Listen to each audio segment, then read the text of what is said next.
Site conversion rate is a very comfortable metric. It's a very comfortable KPI that most marketers, most e-commerce guys, most CEOs, founders would like to know because they see it as a way to measure the performance of the website. What is our site conversion rate? It's 4%, it's 8%. To me, site conversion rate is a meaningless metric.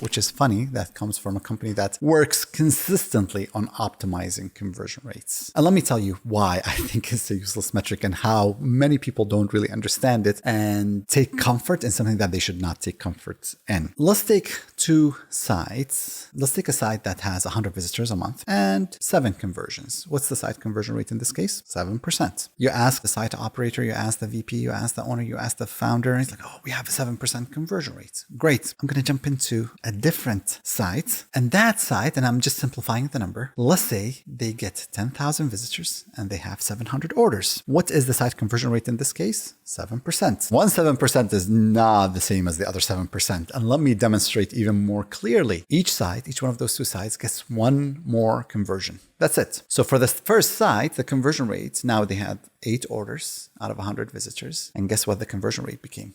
8%.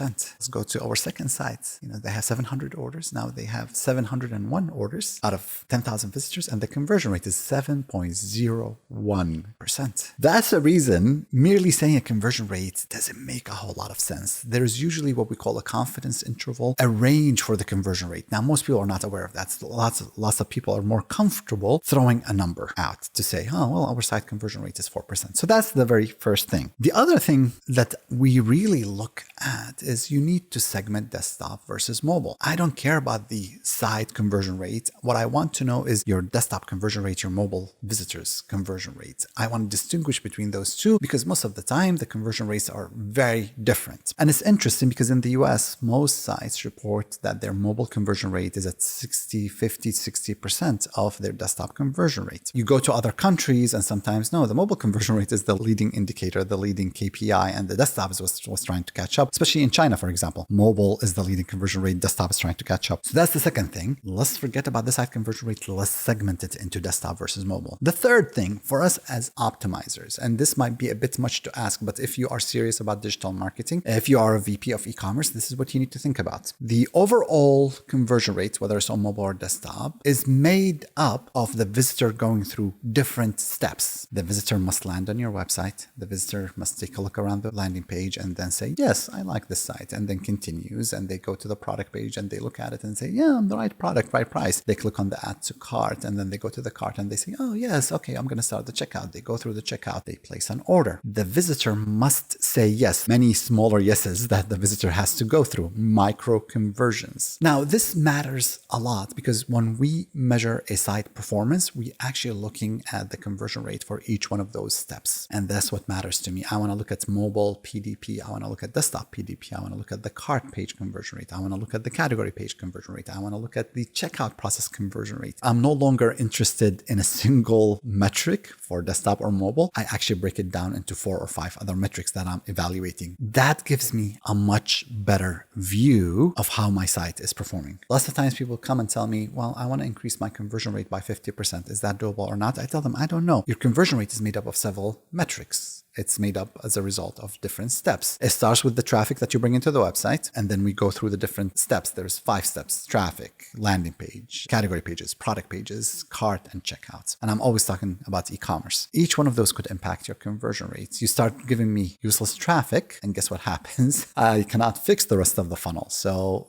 it's a funnel that where each step depends on the previous step. You are as strong as your weakest link in the chain. How do I increase my site conversion rate by 50%? I want to increase conversion rate by 10% in each one of those steps. I drive better, higher quality traffic, 10% more of it. I want to drive 10% higher conversion rate for the landing page, 10% for the category page, 10% for the desktop, for the product pages, and I will achieve my goal. Now, is that easy?